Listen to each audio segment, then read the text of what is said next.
All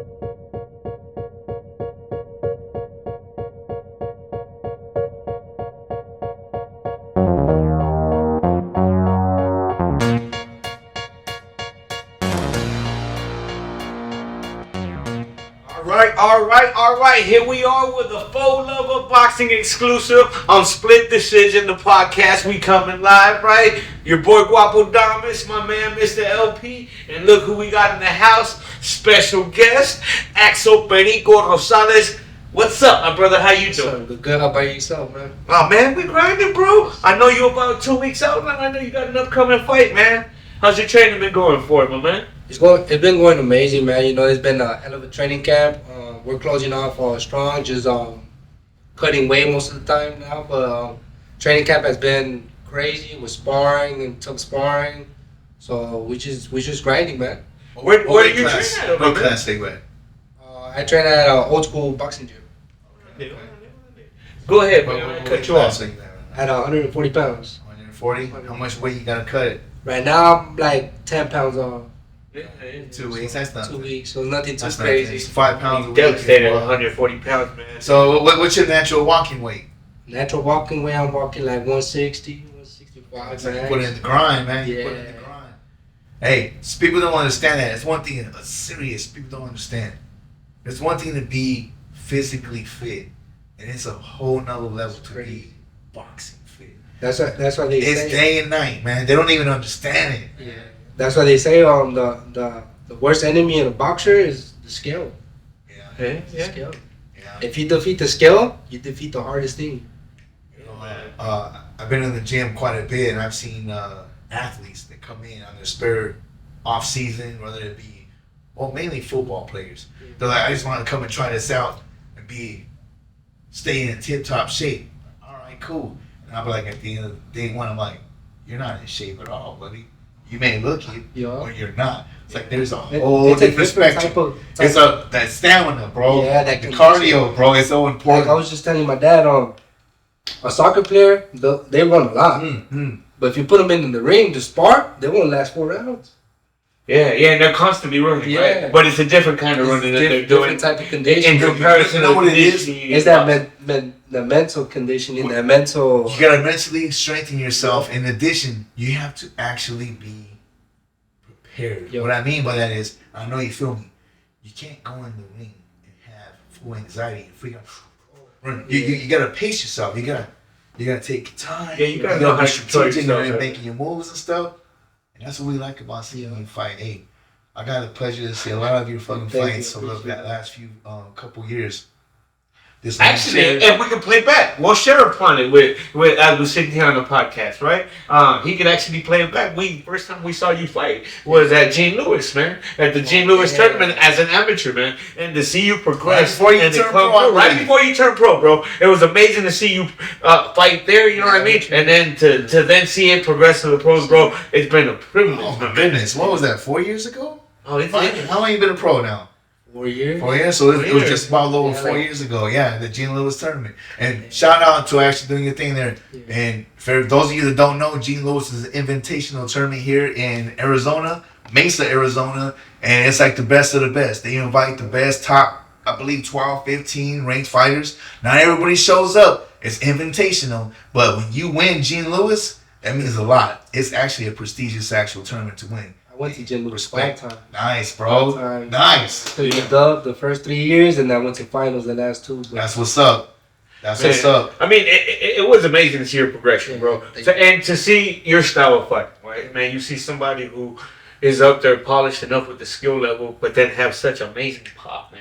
You carry over with a power that unless you see it live, you don't really comprehend it, man. I've been there when we're sitting there, we've been sitting ringside, man. And when you're sitting ringside and you actually see the devastation that you're laying upon people, bro, it's been a privilege. Like I said, you're blessed to have an amazing fan-friendly style. So everybody out there in Arizona, really pay attention to what Periko's doing, man. Upcoming prospects right here, guys. I'm gonna tell you, bro. This he's gonna be working for the world title, man. That's the kind of work he's doing, and he's got the skill level and the power level to actually make it happen.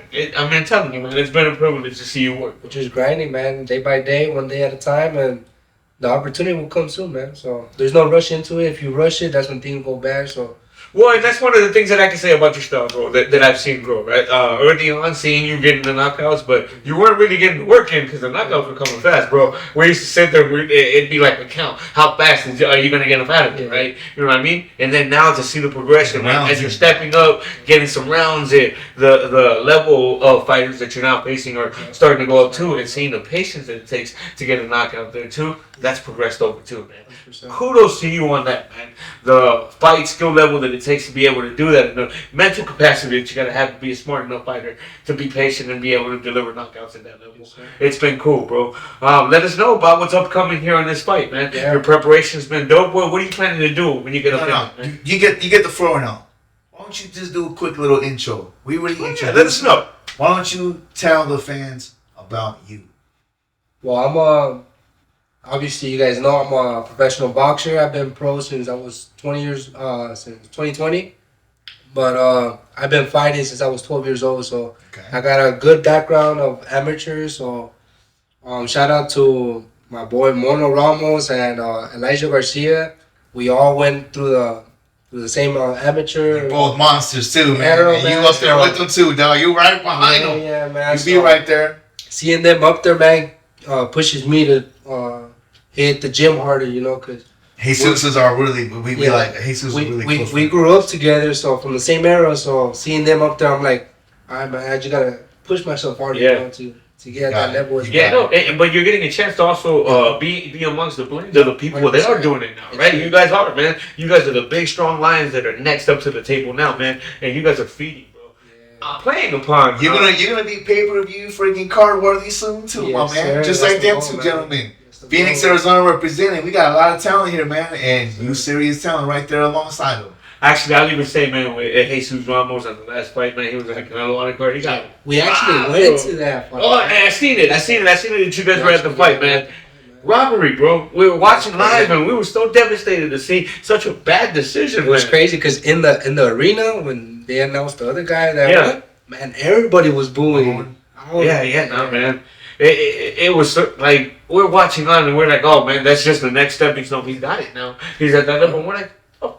I mean, I've watched a lot of boxing in my time, man, and to be able to say that there's been few decisions to me that have felt that bad, it's like it has been, man. And it's tough because they train so hard for them to take it away, you know. And dude is so humble, man. He took the defeat so humble, man. A lot more humble. Like we were just speaking. We had a interview before with Danny Barrios, man, and we were speaking on the same topic. And I told him, man, I'm like, man, Ramos so much more humble than I could be. Because if I had been robbed in that sense, bro, I would have reacted a lot different. But he actually took it in stride and was so humble, man. You surrounded on some good talent though, right there, man. Yeah. Ramos and freaking Elijah are very skilled, and I'm glad to know that birds of feather flock together. I know you've heard that terminology. You're around very good talent, so you're gonna be right there next in line, my man. Yes, sir. And we look forward to seeing you grow more so in this freaking great sport of boxing. Can't wait. You started at 12. 12. What boxer turned you into the sport? Like, what made you become a fan? Who was that? My older brother. Okay. My older brother is the one that put me into boxing. That's where it all started. I was 5 years old. And then, some stuff happened. My brother passed away. I didn't want to. I didn't want to come back because it didn't feel the same, training. And then I didn't like boxing, to be honest. It's like, hey, go to the gym. I'm like, nah, like I want to stay home. Yeah, like games or something. Right? Yeah. And then he would take me, and then I was always at the gym with him, and then they started from there, man. So now it's like you're carrying that flag for the family. You're like, all right. It wasn't my thing at first, but now for the sake. I fell in love with the sport. It was like, what, I want to keep it up. And then I learned through the years, don't do it for the people, do it for yourself. Yeah. So there you go. I fell in love with the sport, and I'm doing it for myself and for a better future for myself and my family. I love that. And that's a little sidebar there. That's adulthood growth right there, like no other. I love your mental freaking psyche, your mentality, man. Great shit. Man, little side story for me, right? Even for people that don't know at home there, man. Axel is actually kin to me, right? The Rosales household, man. Those are fam to me, man. Those are my fam too. With his pops, I actually grew up. We're all interbred there, and through marriage, man, we're actually fam with his pops, man. So it's been crazy. I can actually literally play back going and saying with some of like your pops, dads, and uncles, and watching boxing and being introduced to it. For me back then, watching Julio Cesar Chavez fight, it was always amazing, and having everybody come through at my grandma's house, and we'd watch in the living room, even as kids, man. And I know you're cool with Peter too, man. Yeah. Shout out to Peter Rosales out there, man. Much love. That dude's my brother, man. We're all fam, bro. All coming from the same ilk, man. To be able to see somebody that came, and took it to the next level from us, bro. It's been amazing. I can't even tell you what it means, bro. And you carry a torch that came out of neighborhoods that you will never even comprehend because you weren't even born yet when the shit that you come from was being brewed. You know what I mean? And your dad can tell you we're the same Vatos Locals atmosphere, man. That's what it is, bro. We go back, man. He always tells me, this is he tells me, this is your job. You train. I train 3 times a day. Wow. He's like, this is your job. You put all the effort in. And he has my support since day one. And I appreciate that because not a lot of boxers get that, man. No, man. And to be able to have somebody that's actually pushing you and supporting you in that way, that is so amazing. So when you start to succeed, bro, you're succeeding with him, bro. That's a much more special thing. Makes the dream. 100%, bro. I gotta ask, man. He's telling me he's training 3 times a day. 20 miles a day. 6, 7 miles a day. Really? Yeah. That's pretty fucking impressive, my man. Woo-hoo-hoo-hoo. This stamina's gotta be good. Yeah. You're gonna up to like 10. Now you're gonna be start hitting them 10 rounders, bro. Yeah. You feel what I'm saying? Well, when was it? Too soon right now. I guess you get there, but you gotta level that up, man. A while back, I did 10 rounds of sparring, and my coach was all impressed. Like, hey, I didn't know you had that much stamina in you. And then I got off the ring. I was like, I still had like 5 rounds. You still had some more in you, man. There you go. And the gas tank, man. Wow, by the way, this man's motor is amazing, man. He keeps coming at you. When I sit there, and that's why I say it's very friendly, right?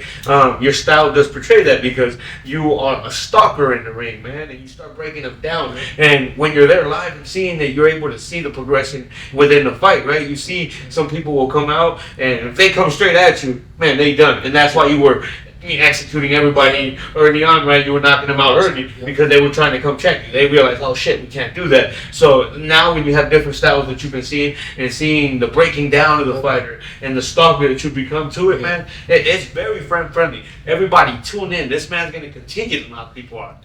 And it's crazy though, because a couple fights ago, when I knocked them out in like 40 seconds, there's people talking. Because in this boxing, people are going to talk good about it. And then they were saying, oh man, like you knocked him out too quick, he wasn't good enough, and this and this and this. But they didn't see the ass whooping we had at the gym. They only see the fight, but they don't see the damage to get you there. Yeah. So that hard work, it paid off. 100%.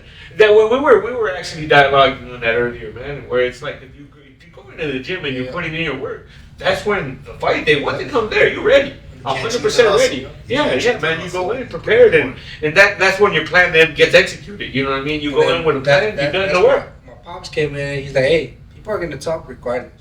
Like you do what you gotta do. He's like, you win how you gonna win. If it's by knockout, if it's by decision, like people are gonna talk regardless. So you put the good comments to yourself and the bad comments. 100%, man. Guess what, man? You're going to have to deal with that throughout your entire career. 100%. And think about even the stars, the superstars. How many naysayers and shit talkers, like, it comes with the territory. Hey, all promotion is good promotion, though, okay? You keep doing what you're doing. You keep stacking up them W's. You keep coming up them rankings. You stay focused and dedicated. I have no doubt in my mind. And I'm not saying it because you actually are a fan of my partner in crime here. You're gonna be a freaking star, man. You're gonna be something huge. We can't wait to see it. And we're so thankful that you took the time to be here on this podcast with us. Appreciate it. I'll ask, man, for the people at home listening on, man, just tell them a little bit of you on the side, right? This is gonna be non-boxing related. What does Periko Rosales like to do when he's not in training? When I'm in training camp, food. Oh, You like, I got, hey, you know, I'm gonna make weight. You gonna get my grub on? My dad always gets me in charge. He's like, hey, you need to control your weight. And I'm like, man, fights out like 4 months. I'm like, I'm good. yeah. So I'm grubbing some food. What's your favorite kind of food, bro? Let's play upon that too. Pizza, wings, Oh. tacos, hot dogs, everything. Everything. Mexican, all. But I can eat wings every day though. Hot wings are number one. That's your go-to grub. Yeah. After you jump on the scale for fighting out, you make that weight, then you're like, take me to a nice spot. So wings 100%. Yeah, man. Regionally, where would you consider yourself in Mexico, right? You like the food or regional food that you like, but where do you regionally consider yourself to be? I know you're also here from AZ, but I know that you got a definite Mexican roots, right? From my dad's from Ensenada. Ensenada. Tacos.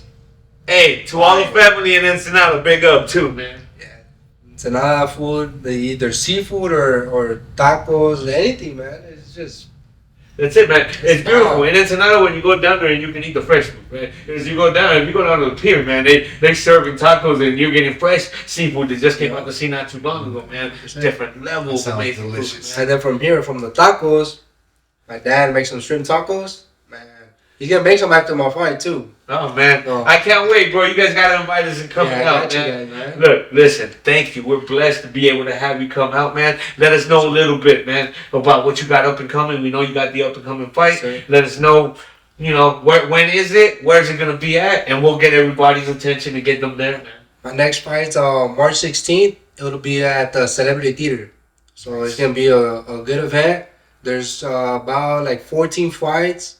It's gonna be a hell of a show, man, and I expect everybody to go out there and support, the local fighters. And yeah, man.